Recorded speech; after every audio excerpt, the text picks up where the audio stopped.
Hiring somebody one-to-one to replace the founder might not be the best answer. I see folks suffer from this all the time, where we have an industry expert who's able to get really great results really quickly, who has a ton of focus, a ton of drive.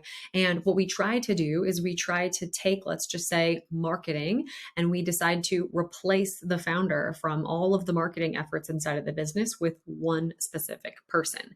Now, it's challenging because that one person now needs to basically be able to generate all the results of the founder. And that is super unrealistic, right? We might be in a position where someone is managing and organizing content, editing content, creating hooks and creating angles, generating relationships, creating relationships, maintaining relationships. Those skill sets are really spanning lots of different ranges.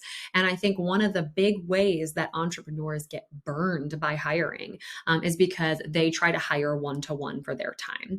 And I think focusing on how we spend our time and being able to give some of that back to our personal lives and to other business ventures and all the other things is fantastic. But we might need to consider that to build a marketing department that used to be supported by us, we may need 3 people in there. Maybe not all full-time, not right now, but 3 people spanning 3 specific skill sets with 3 specific focuses on the marketing department as a whole. That way, as the thing builds with some of the focus and some of the systems that we've put in place, we feel like we have the capacity to handle every single thing that is thrown at us, right? A lot of our hires, they don't have the capacity that we have. They don't have some of the industry expertise. They don't have some of the experience that we particularly have. And I think hiring one-to-one sometimes can be challenging. So a cool activity that you could do is if you're looking to, trade some of the current tasks that are on your plate and perhaps look to hire a couple of other people,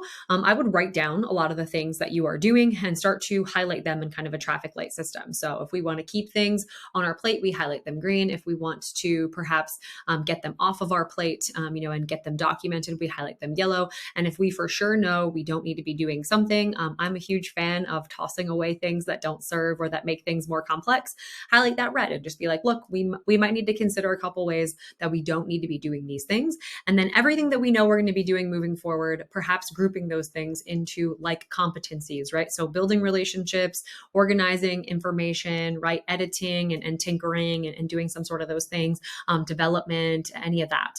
Make sure that we're grouping things into like categories. And if you feel like everything is in marketing, everything is in sales, everything is in fulfillment, we need to consider that again, we might need 2, 3, 4 hands to replace some of the efforts that the founder is giving in that direction. Hope that is helpful, and I'll see you next time.